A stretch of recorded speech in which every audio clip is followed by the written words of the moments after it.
اس بندہ ناچیز کو حق اور سچ بیان کرنے کی توفیق عطا فرمائے، اور ہم سب کو سننے سنانے کے بعد اس پر عمل پیرا ہونے کی توفیق عطا فرمائے۔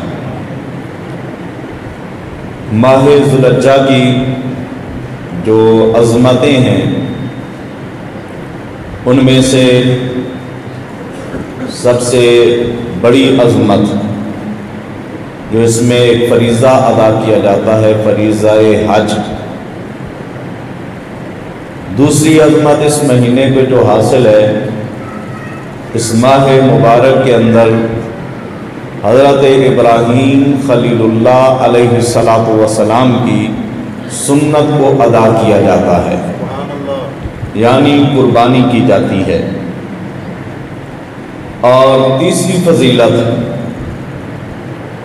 اس ماہ مبارک کی کہ جو خالق کائنات نے نبی پاک صلی اللہ علیہ وسلم کے واسطے سے اہل ایمان کو عید کا دن عطا فرمایا۔ اور پانچویں فضیلت اس ماہ مبارک کی یہ ہے کہ اس کی پہلی 10 راتوں جیسی راتیں اور کوئی راتیں نہیں ہیں۔ جو پہلے 10 ایام میں جو آدمی ایک دن روزہ رکھے، روایات میں ملتا ہے اسے پورے سال روزہ رکھنے کا اجر و ثواب ملتا ہے۔ اور یہ جو پہلی 10 راتیں ہیں، ان راتوں میں جو آدمی عبادت کرے تو سرکار دو عالم صلی اللہ تعالیٰ علیہ وسلم نے فرمایا اسے لیلۃ القدر کے برابر اللہ تعالیٰ اجر و ثواب عطا فرماتا ہے۔ یہ عظمتیں اور یہ فضیلتیں اس ماہ ذی الحجہ کی ہیں۔ اور چھٹی فضیلت اس ماہ ذی الحجہ کی یہ ہے کہ اس ماہ ذی الحجہ کے اندر نبی پاک صلی اللہ تعالیٰ علیہ وسلم کے دوہرے داماد اور حضور علیہ السلام جن سے حیا فرمائیں، جن سے آسمان کے فرشتے حیا فرمائیں، خلیفہ ثالث حضرت سیدنا عثمان غنی ذی النورین رضی اللہ تعالیٰ عنہ، آپ کا یوم شہادت بھی اسی ماہ ذی الحجہ کے اندر ہے۔ انشاءاللہ عزیز یہ ساری باتیں وقتاً فوقتاً چلتی رہیں گی۔ حج کے حوالے سے ہم نے گزشتہ 2 جمعوں پر جو ہو سکا وہ بیان کیا۔ آج آپ احباب کے سامنے اس آنے والے عشرہ ذی الحجہ کی جو عظمت اور فضیلت ہے، اس حوالے سے چند ایک معروضات آپ احباب کے گوش گزار کروں گا۔ جو آیات بینات آپ احباب کے سامنے تلاوت کی ہیں، سورہ فجر کی ابتدائی آیات ہیں۔ 30واں پارہ ہے۔ خالق کائنات ارشاد فرماتا ہے والفجر، کہ مجھے فجر کی قسم۔ اب اس فجر سے کون سی فجر مراد ہے؟ تو مفسرین کرام فرماتے ہیں اس فجر سے مراد ہر دن کی فجر مراد ہے، کہ اللہ ہر دن کی فجر کی قسم ارشاد فرماتا ہے ما والفجر، مجھے فجر کی قسم۔ اور حضرت عبداللہ ابن عباس رضی اللہ تعالی عنہ آپ سے مروی یہ روایت ہے، فرماتے ہیں اللہ رب العزت یہ جو فجر کی قسم ارشاد فرما رہا ہے ہوا صلاۃ الفجر، یہ صبح کی نماز کی قسم رب ارشاد فرما رہا ہے، ما والفجر، مجھے صبح کی نماز کی قسم۔ اور ایک روایت یہ ملتی ہے کہ اس فجر سے مراد فجر عید الاضحیٰ ہے، یعنی عید الاضحیٰ کی فجر کی قسم۔ وَلَيَالٍ عَشْرٍ، اور 10 راتوں کی قسم۔ یہ 10 راتیں جو ہیں، ان 10 راتوں سے کون کون سی راتیں مراد ہیں؟ 3 اقوال بیان کیے ہیں مفسرین کرام نے۔ ایک قول یہ ہے کہ ان 10 راتوں سے ماہ رمضان مبارک کی پہلی یا رمضان مبارک کی آخری 10 راتیں مراد ہیں۔ دوسرا قول یہ ہے کہ ان 10 راتوں سے مراد ماہ محرم الحرام کی پہلی 10 راتیں مراد ہیں۔ اور تیسرا قول یہ ہے کہ ان 10 راتوں سے مراد ماہ ذی الحجہ کی پہلی 10 راتیں ہیں۔ والفجر ولیال عشر، فجر کی قسم اور 10 راتوں کی قسم۔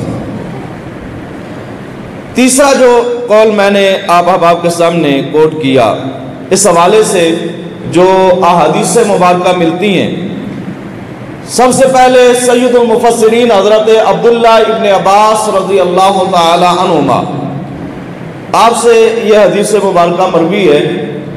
آپ فرماتے ہیں یہ جو خالق کائنات نے 10 راتوں کی قسم ارشاد فرمائی ہے، یہ 10 راتیں کون سی ہیں؟ فرماتے ہیں ان اللیالی العشر التي اقسم اللہ بها ہی اللیالی العشر الاول من ذی الحجہ۔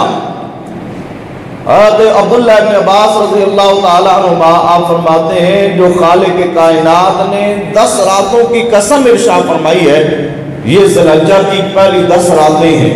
خالق کائنات نے ان کی قسم ارشاد فرمائی ہے، یہ اتنی عظمتوں والی راتیں ہیں کہ خالق کائنات ان راتوں کی قسم ارشاد فرما رہا ہے۔ ولیال عشر، ذی الحجہ کی پہلی 10 راتوں کی قسم۔ ابو ہریرہ رضی اللہ تعالی عنہ آپ سے مروی یہ حدیث مبارکہ ہے۔ حضرت ابو ہریرہ فرماتے ہیں نبی پاک صلی اللہ تعالی علیہ وآلہ وسلم نے ارشاد فرمایا ما من ایام احب الی اللہ ان یتعبد له فیہا من 10 ذی الحجہ، کہ رب کی بارگاہ میں سب سے زیادہ پسندیدہ ایام وہ ذی الحجہ کے ہیں کہ ان میں اللہ کی عبادت کی جائے۔ یہ اللہ کے ہاں سب سے پسندیدہ ایام ہیں۔ جس وقت ان ایام میں بندہ عبادت کرتا ہے، یعدل صیام کل یوم منہا بصیام سنۃ، جو آدمی اس ماہ ذی الحجہ کے پہلے عشرے کے اندر ایک دن کا روزہ رکھتا ہے، اللہ اسے پورے سال کے نفلی روزے رکھنے کے برابر ثواب عطا فرما دیتا ہے۔ ایک دن کا روزہ ذی الحجہ کا پہلا عشرہ جو ہے، اس میں ایک دن کا روزہ اگر رکھے تو پورے سال کے روزے رکھنے کے برابر اسے اجر و ثواب مل جاتا ہے۔ وَقِيَامُ كُلَّ لَيْلَةٍ مِّنْهَا بِقِيَامِ لَيْلَةِ الْقَدْرِ، اور جو آدمی اس ذی الحجہ کے پہلے عشرے کی راتوں کے اندر اگر قیام کرے، ان میں عبادت کرے، راتوں کو اٹھ کر نوافل ادا کرے، ایک رات میں جس وقت بندہ عبادت کرے گا تو اللہ تعالیٰ لیلۃ القدر کی راتوں کے برابر اجر و ثواب عطا فرمائے گا۔ جتنا ثواب لیلۃ القدر کی رات میں قیام کرنے کا ملتا ہے، جتنا ثواب لیلۃ القدر کی راتوں میں عبادت کرنے کا ملتا ہے، اس ذی الحجہ کے پہلے عشرے میں جو آدمی عبادت کرے، راتوں کو اٹھ کر جاگے، اللہ کے لاریب کلام کی تلاوت کرے، نوافل ادا کرے، ذکر و اذکار کرے، تو اسے لیلۃ القدر کی رات کے برابر عبادت کرنے کا اجر و ثواب ملتا ہے۔ سبحان اللہ، سبحان اللہ۔ ام المومنین حضرت حفصہ بنت عمر رضی اللہ تعالی عنہا، آپ سے یہ حدیث مبارکہ مروی ہے۔ آپ نبی پاک صلی اللہ تعالی علیہ وآلہ وسلم کا معمول بیان کرتی ہیں۔ حضرت حفصہ رضی اللہ تعالی عنہ آپ فرماتی ہیں اربع لم یکن یدعہن النبی صلی اللہ علیہ وسلم، کہ 4 چیزیں ایسی ہیں کہ جن کو نبی پاک صلی اللہ تعالی علیہ وآلہ وسلم نے کبھی نہیں چھوڑا، حضور نے کبھی انہیں ترک نہیں فرمایا، کبھی حضور نے نہیں چھوڑا۔ وہ 4 چیزیں کون سی ہیں؟ ان میں سے ایک فرماتی ہیں صیام عاشوراء، عاشوراء کے روزے حضور ہمیشہ رکھا کرتے تھے، یعنی کہ 9 اور 10 محرم کے روزے یہ نبی پاک صلی اللہ تعالی علیہ وآلہ وسلم ہمیشہ رکھا کرتے تھے۔ والعشر، اور یہ جو ذی الحجہ کا عشرہ ہے، ذی الحجہ کے پہلے 10 دن ہیں، نبی پاک صلی اللہ تعالی علیہ وآلہ وسلم اس عشرہ ذی الحجہ کے روزے رکھا کرتے تھے۔ وَثَلَاثَةُ أَيَّامٍ مِّن كُلِّ شَهْرٍ، اور 3 دن ہر مہینے میں نبی پاک صلی اللہ تعالی علیہ وآلہ وسلم روزے رکھا کرتے تھے۔ یہ ایام بیز کے روزے ہیں، چاند کی 13، 14 اور 15 کو نبی پاک صلی اللہ تعالیٰ علیہ وبارک وسلم یہ روزے کبھی نہیں چھوڑا کرتے تھے۔ وَرَكَعَتَيْنِ قَبْلَ الْغَدَاةِ، اور 2 رکعتیں صبح کی نماز سے قبل جو سنت مؤکدہ ہیں، یہ نبی پاک صلی اللہ تعالیٰ علیہ وبارک وسلم کبھی نہیں چھوڑا کرتے تھے۔ تو یہ عشرہ ذی الحجہ جو ہے یہ اتنی فضیلتوں کا حامل ہے کہ نبی پاک صلی اللہ تعالیٰ علیہ وبارک وسلم ہمیشہ اس عشرہ ذی الحجہ کے اندر روزہ رکھا کرتے تھے۔